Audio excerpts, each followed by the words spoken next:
मैं Kuldeep Jangid meridian commerce class में आज हम देखेंगे departmental trading and P&L account का क्वेश्चन नंबर 2 चेक करेंगे अपन डिपार्टमेंटल ट्रेडिंग अकाउंट में इस प्रॉब्लम को किस तरीके से सॉल्व किया गया है। देखिएगा, डिपार्टमेंटल में सेकंड नंबर क्वेश्चन में बताया गया है the owner of a departmental stores wants to have separately the profit of his two department X and Y. उसके पास कितने डिपार्टमेंट है? 2 डिपार्टमेंट है, एक डिपार्टमेंट है एक्स और एक डिपार्टमेंट वाई। ये चाह रहा है कि एक्स डिपार्टमेंट और वाई डिपार्टमेंट के लिए प्रॉफिट और लॉस की कैलकुलेशन की जाए, जिसके लिए इसने बताया है कि उसने क्लोजिंग स्टॉक फर्स्ट पैराग्राफ में लिखा हुआ है क्लोजिंग स्टॉक को कैलकुलेट नहीं किया। ट्रेडिंग एंड P&L अकाउंट में आपके पास क्लोजिंग स्टॉक होना जरूरी है, क्लोजिंग स्टॉक उसने ट्रीट नहीं किया है। इसके लिए बताया गया है कि इसने क्लोजिंग स्टॉक नहीं बताया लेकिन इसने जीपी की रेट बता दी, ग्रॉस प्रॉफिट रेट इसने बताई गई है और ग्रॉस प्रॉफिट रेट सेल्स पे 40% और 30% बताई गई है। सेल्स है आपके पास, जीपी निकाल लिया जाएगा, क्लोजिंग स्टॉक आ जाएगा आपके पास बैलेंसिंग फिगर से, क्लोजिंग स्टॉक आएगा बैलेंसिंग फिगर से। देखिएगा, following information is available, detail दी हुई है। एक्स डिपार्टमेंट और वाई डिपार्टमेंट के लिए stocks on 1 June opening stock है, सेल्स दिया हुआ है एक्स और वाई के लिए, परचेज दिया हुआ है और डायरेक्ट एक्सपेंसेस दिया हुआ है। फिर कह रहा है indirect expenses for the whole business which include 5 department. ये इनडायरेक्ट एक्सपेंसेस 5 डिपार्टमेंट के लिए दिए हुए हैं, आर 10,800। टोटल कितना है? टोटल इनडायरेक्ट एक्सपेंसेस दिया हुआ है, टोटल इनडायरेक्ट एक्सपेंसेस बताया हुआ है इसने 10,800। Total indirect expenses 10,800। इसका ट्रीटमेंट इसने कैसे किया है वो बताया गया हमको। Out of this 1/6 are to be divided equally among the all department. Company के पास 5 डिपार्टमेंट है, 1/5 इक्वल डिस्ट्रीब्यूट किया। 10,000 का 1/6 इक्वल डिस्ट्रीब्यूट किया। इसका 1/6 12,000 का 1/6 कैलकुलेट करेंगे, कितना हो रहा है? 12,000 1/6 कैलकुलेट करेंगे तो जो 1/6 की जो अमाउंट आएगी उसमें फिर 5 डिपार्टमेंट इंक्लूड है तो डिवाइड कर देंगे 5 का। किस तरीके से कैलकुलेट करेंगे? 10,800 मल्टीप्लाई 1/6 और 5 डिपार्टमेंट है ना तो डिवाइड कर देंगे 5 का। तो एक्स और वाई में जो इक्वली डिस्ट्रीब्यूशन है वो होएगा 360 और 360, 360 होगा। ये तो आपने डिस्ट्रीब्यूट किया 1/6 पार्ट को, मींस जो टोटल आपके पास 1800 आया था इसको आपने मींस 10,800 का 1/6 करते हो तो आपके पास आएगा 1800, जिसमें आपने 5 का डिवाइड किया है 1/5 किया है तो आपके पास अमाउंट आई है 360 और 360। ओके, लेकिन अब जो रिमेनिंग 9,000 है कैसा आया है? 9,000 10,800 में से 1800 को तो डिस्ट्रीब्यूट कर दिया, जो रिमेनिंग 9,000 है इसे आपको डिस्ट्रीब्यूट करना है क्वेश्चन के अकॉर्डिंग सेल्स रेशियो में।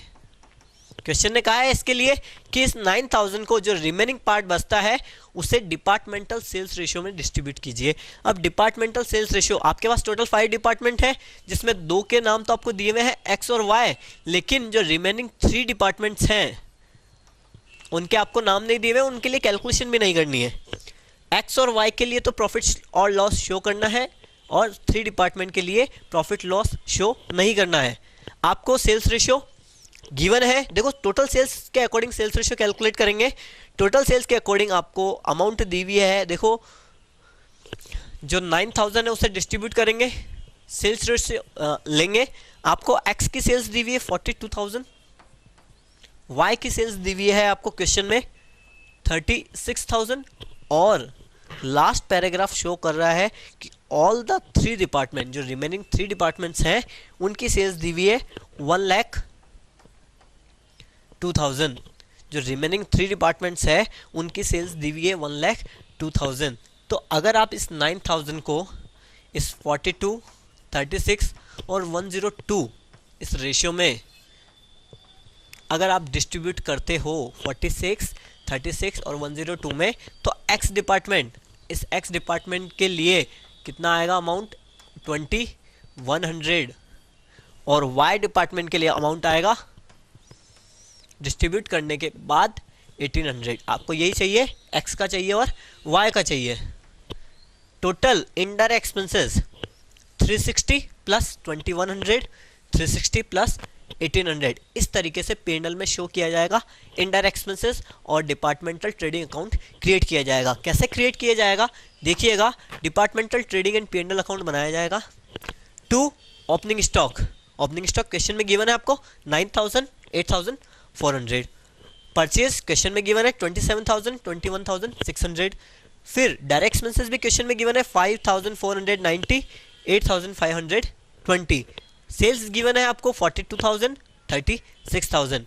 सेल्स पे परसेंटेज गिवन है, परसेंटेज गिवन है आपको इस सेल्स पे लगेगा 40%। देन आफ्टर दिया हुआ है आपको जो रिमेनिंग 36000 है उस सेल्स पे लगेगा 30%, 42000, 30%। अब कैलकुलेट करेंगे जीपी। यहाँ पे क्लोजिंग स्टॉक बैलेंसिंग फिगर से आया है, ध्यान रखिएगा 10,800 और 4,800। जीपी कैलकुलेट किया, वापस जीपी लिखा आपने 11,310 और 2,280। ग्रॉस प्रॉफिट लिखने के बाद इनडायरेक्ट एक्सपेंसेस का डिस्ट्रीब्यूट करेंगे। इनडायरेक्ट एक्सपेंसेस अगेन 10,800 मल्टीप्लाई 16 और इसका जो फिफ्थ पार्ट है 360 और 360 जो आपने वर्किंग नोट में कैलकुलेट किया है। फिर जो इनडायरेक्ट एक्सपेंसेस जो सेल्स रेशियो में डिस्ट्रीब्यूट होगा 10,800 में से 1800 जो यहाँ पे डिस्ट्रीब्यूट हो गया था वो लेस कर देंगे, 9000 आएगा, उसको सेल्स रेशियो में डिस्ट्रीब्यूट किया 2100 और 1800।